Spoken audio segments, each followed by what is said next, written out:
Welcome to Fan for Racing Radio. I'm Fan for Racing Sharon, and I'm here to do the review of the ARCA West race out at Portland. So it was an exciting race, and there's highlights over at arcaracing.com if you want to see those highlights. But let me give you some of the post-race notes from that event.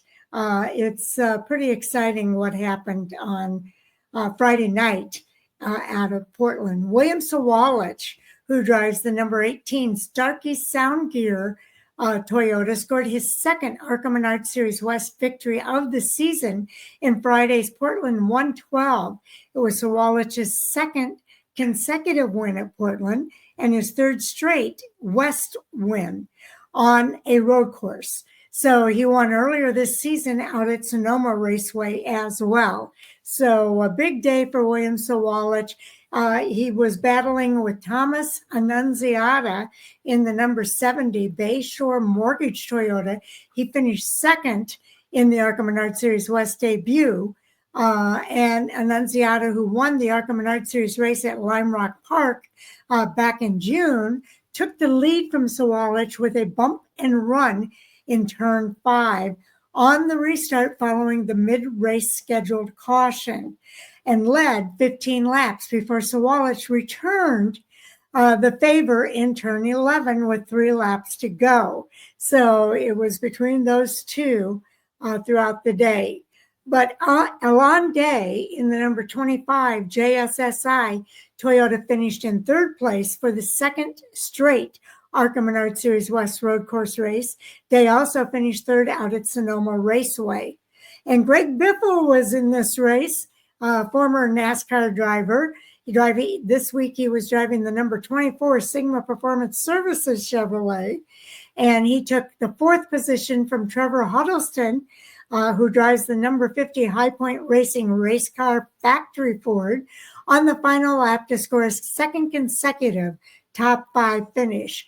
Biffle, the 1999 Craftsman Truck Series winner at Portland International Raceway, finished third 3 weeks ago at his home track at Tri-City Raceway. So it was really great to see Greg Biffle back on the track. Huddleston, as we just mentioned, ended up finishing in 5th, 1 position ahead of his main rival for the championship, and that's Kyle Keller, who drives the number 71 Jans Towing, Jans Racing Ford. Huddleston, who did not make the qualifying attempt after a transmission issue in practice led to an off-course excursion, unofficially adds 1 point to his points lead. He's now 8 points ahead heading into the next series race at All-American Speedway on September the 13th. So a little preview there for the series point standings. Now, Dale Quarterly in the number 32 Van Dyke Recycling Solutions Chevrolet, he started in the tail of the field with a provisional starting position after a rear end issue in practice.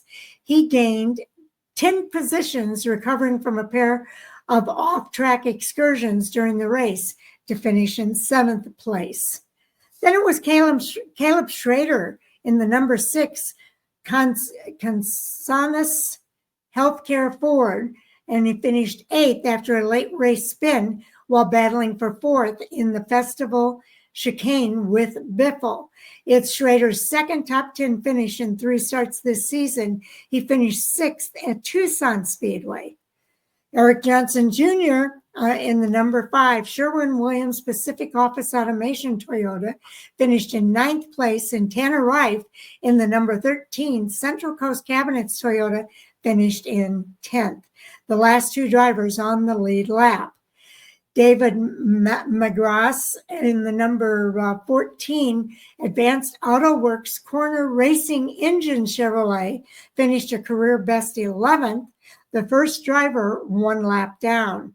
There were 4 lead changes among 2 drivers, and the caution waved twice for 9 laps. Sawalich's margin of victory over Annunziata was 8.695 seconds, the largest margin of victory across the ARCA Menard Series platform so far this season. Now, the next race for the ARCA Menard Series West is going to be the Napa Auto Parts 150 presented by the West Coast Stock Car Motorsports Hall of Fame on Saturday, September the 13th. We mentioned it earlier. It's going to be out at All American Speedway. That race will be on Saturday, September the 13th. It will also be streamed live on Flow Racing at 10:45 p.m., 7:45 p.m. Pacific time. Live timing and scoring data and live race audio will be available at arcaracing.com as well. And you can always follow at ARCA Racing as well to get up-to-the-minute updates. So some really great racing out at Portland this weekend.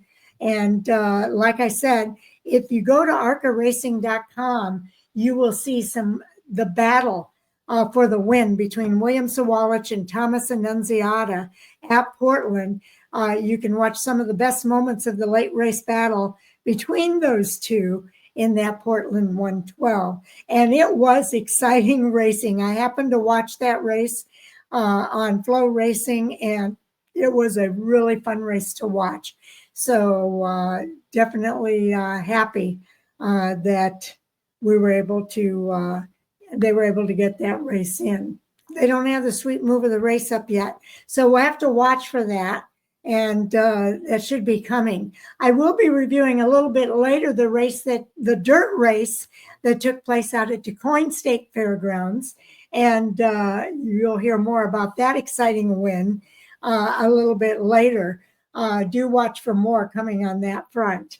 But for the point standings here for the ARCA West Series, Trevor Huddleston, as we mentioned, continues to lead by 8 points over Kyle Keller. Then it's Tanner Reif back 20 points. Eric Johnson Jr. in 4th place back 34 points. And Robbie Keneally rounds out the top 5, 41 points back. Blake Lothian is in 6th place, and he's 75 points back. David Smith in 7th place and is 94 points back. Those are the drivers. Those 7 drivers have raced all 8 races so far this season. The next 3 drivers have 5 or 4 races. Jake Bowman is one of the 5 race drivers. He's back 187. Todd Souza in 9th place is back 214.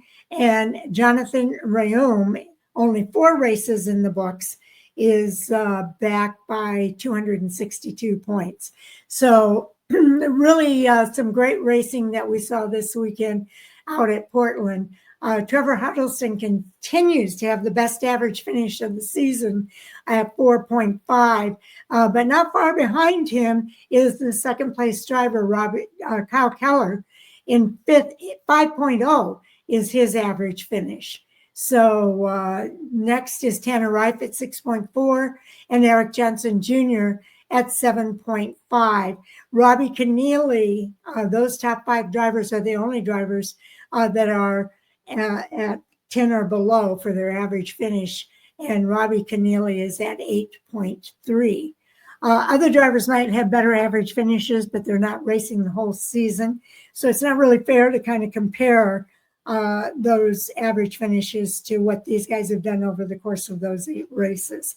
So really a fun race. If you have not seen it, I don't know if they still have the replay available over at Flow Racing, but if they do, I would highly recommend that you watch it. It was a fun race to watch. And the dirt race too, you'll want to check that out as well for the ARCA Menard Series. And that was on Fox Sports 1, so you might be able to see a replay there. But do watch for more. I'm here to do all of the reviews for the 5 races that took place this weekend. And we've got 1 in the books and 4 more to go. So definitely looking forward to that. Just a reminder to everybody that tomorrow night, that's Tuesday night, we are going to do the Hot Topic Sound Off with Jay Hughesman and Chris Crichton we're all going to be on to talk about all the hot topics from this weekend of racing. And there were just a few. And we'll put a list out ahead of time so that everybody knows what our hot topics are going to be. And then, of course, I can't leave without saying thank you, everybody, for tuning in. We do appreciate you taking the time to hear what we have to say. And I look forward to seeing you in the next video. Take care, everybody.